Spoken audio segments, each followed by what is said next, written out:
Hi, I'm Stryde, and welcome to my review on Sonic Forces. In all seriousness though, when I first played Sonic Forces about a year ago, I really didn't hate it as much as some other people did, but my opinions of games have changed since then. Within the Team $10 community, we have a lot of diverse opinions of Forces. Some people really like it, and some don't think the same.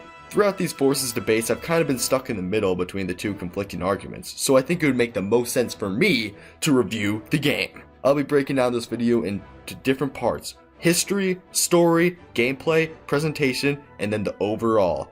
With that being said, let's see what I think of Sonic Forces. To celebrate the Sonic 25th anniversary, Sega held a big party with some new announcements. We got a look at Sonic Mania, which is an awesome game developed by fans to recapture Sonic's retro era, but later on in the viewing we saw a trailer to a new game we called Sonic Project 2017. We didn't know much about the game besides the fact that it was including modern and classic Sonic, and also an apocalyptic background.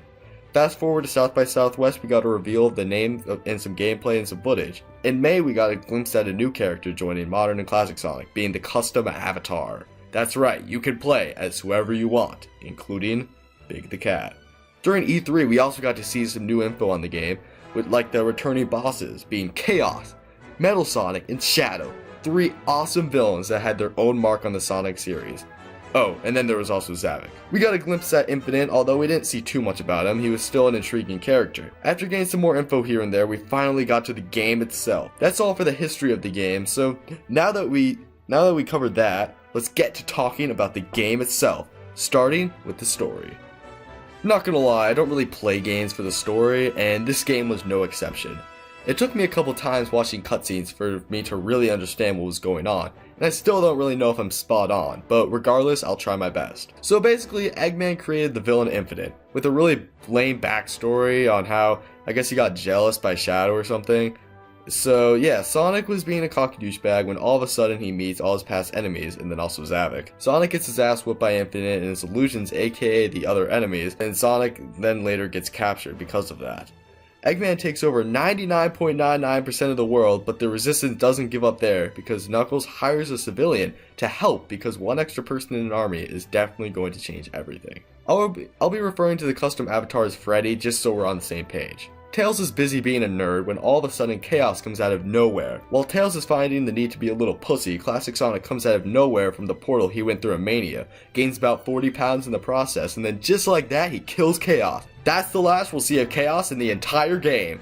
The villain that was advertised and promoted in Sonic Forces died at the beginning. Well, maybe if they didn't stretch the truth, they wouldn't sell as many. So anyways, Tails talks with Classic Sonic, and later on Freddy saves Sonic from being tortured, although it looks like they haven't really done anything to him. Sonic continues to whoop Zavik's ass because Zavik sucks. Sonic meets up with Freddy and they both go to leave so they don't die. Infinite and Silver then later have a useless conversation when Sonic shows up and starts being a smartass.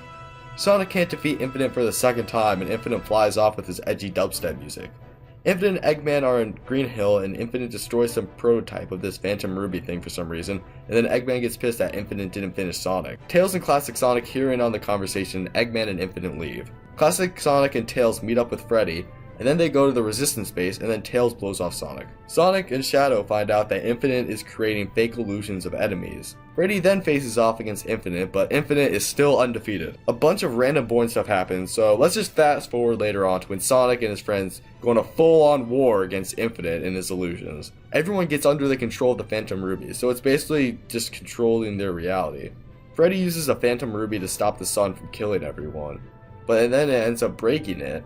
Infinite finally gets defeated due to not having much power from the Phantom Ruby. Sonic, Classic Sonic, and Freddy then end up defeating the Death Egg robot, and finally everyone is at peace because Zavik, because he still sucks. So that's pretty much it for the story. Honestly, it was just really confusing and sometimes kind of pointless. So yeah, it was just kind of weird because it was advertised and all that. You know, I didn't like it. So anyways, now that I finished the story, let's move on to the gameplay of the actual game. So there are 4 different types of gameplay in Sonic Forces. There's Modern Sonic, Classic Sonic, Custom Avatar, and Modern Sonic with Custom Avatar. also known as Tag Team. I'll be breaking the gameplay down into those 4 parts, so let's start off with Modern Sonic. In this game, Modern Sonic uses the boost formula like previous games such as Sonic Generations and Sonic Colors. What makes these games different is the way Sonic is able to boost. In Colors, Sonic is able to boost by using wisps and doing tricks, while in Generations, he's able to boost by collecting rings, hitting enemies, and also doing tricks. In Forces, you get boost by wisps and destroyed enemies. Personally, I like the way Generations did it the most, and I'm honestly disappointed that you can't do tricks or even drift anymore. I'm also not a fan of how the levels are designed either. I feel like the game is doing a lot of work for me most of the time. This can also go with the Modern Sonic levels with the custom avatar. The overall level design with Modern Sonic is just meh. It seems so linear and the levels go by really fast. You can argue that it's a Sonic game so it's supposed to be fast, but I haven't really had this issue with Colors or Generations. I know it just seems like I'm comparing Modern Sonic gameplay with the other ones, besides Unleashed because I've never played it, but the truth is I feel like nothing substantially new was added to the way Modern Sonic was played, or the way the levels were even designed. In fact, I feel like this was kind of a downgrade in some ways. So if you thought I was being negative about Modern Sonic, just wait till I get into Classic Sonic. To be honest, I think this game would have been better if they would have just gotten rid of Classic Sonic in this game. And I know that would have made the game shorter than it already is, which is pretty short, but I couldn't find any enjoyment out of playing Classic Sonic. Classic Sonic was just painful from the terrible physics to the horrible level design. If you're like me and got Sonic Mania and then played Sonic Forces shortly after, you know the pain that is the jump from Mania Classic Sonic to Forces Classic Sonic. In Forces Classic Sonic just feels like Sonic is carrying a giant bowling ball. I know I may have mentioned this earlier, but the physics in this game are just not that good. For more insight on the bad physics, check out Ank's video also on Team $10. And in fact, I'll just show you a clip real quick.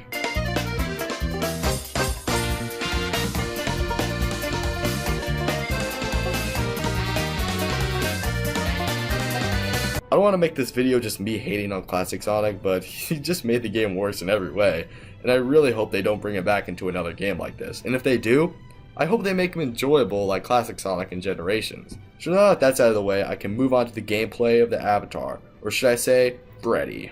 When going into playing this game again for my review, I considered the avatar stages being the best one, and after my second playthrough, I still think my opinion stands. While at times it's not the most fast paced, I feel like I'm not just boosting my way through the entire level, unless I'm using the Gyro Wispin or something. Wispins are these cool little gadgets that Freddy holds onto that gives him special powers, like projecting fire and things like flying through rings. Some of them may be a little boring, but I actually like that they added the Wispins. It allows for more replayability. I don't know if I would say the level design is better, but it is a lot more enjoyable because Freddy isn't cruising through the entire level in a minute or less. It's not super challenging, but it's more fun than doing something to not have to press any buttons. Speaking of not pressing buttons, double boost.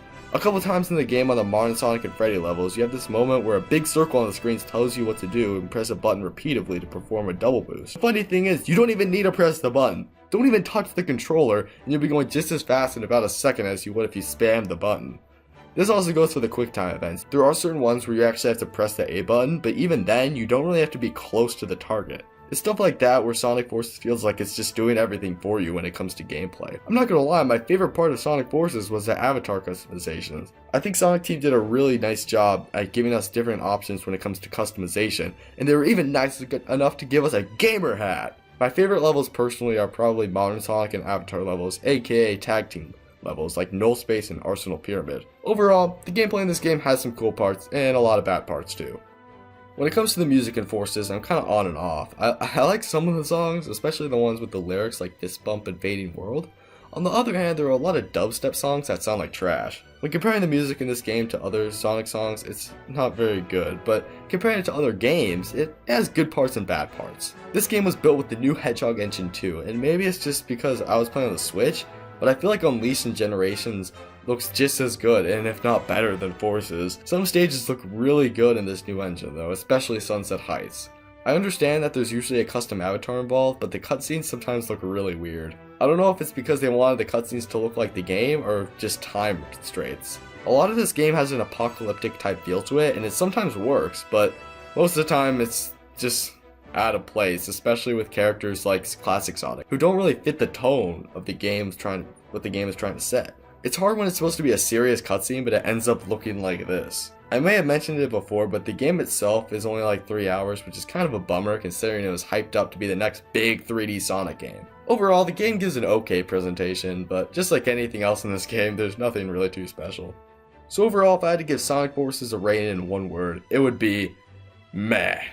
Sonic Forces has probably been one of the most meh games I've ever played. There's nothing that really stood out, but there's also nothing that I really despise besides Classic Sonic, Zavik, No Chaos Boss, and some other stuff. I don't want to say that I hated this game because I didn't, but I will say that I didn't like it as much as my first time. And I don't think it was because of the replayability of this game. I think it had more to do with me just paying more attention to the details for the review. Would I recommend this game to you? Well, if you're a Sonic fan with $20 hanging around, then go for it, as long as you already have Mania. Even though the game isn't the greatest, I don't regret buying Forces. While it has its flaws, I had a lot of fun time creating avatars and racing with my friends. So that's pretty much it for the Sonic Forces review.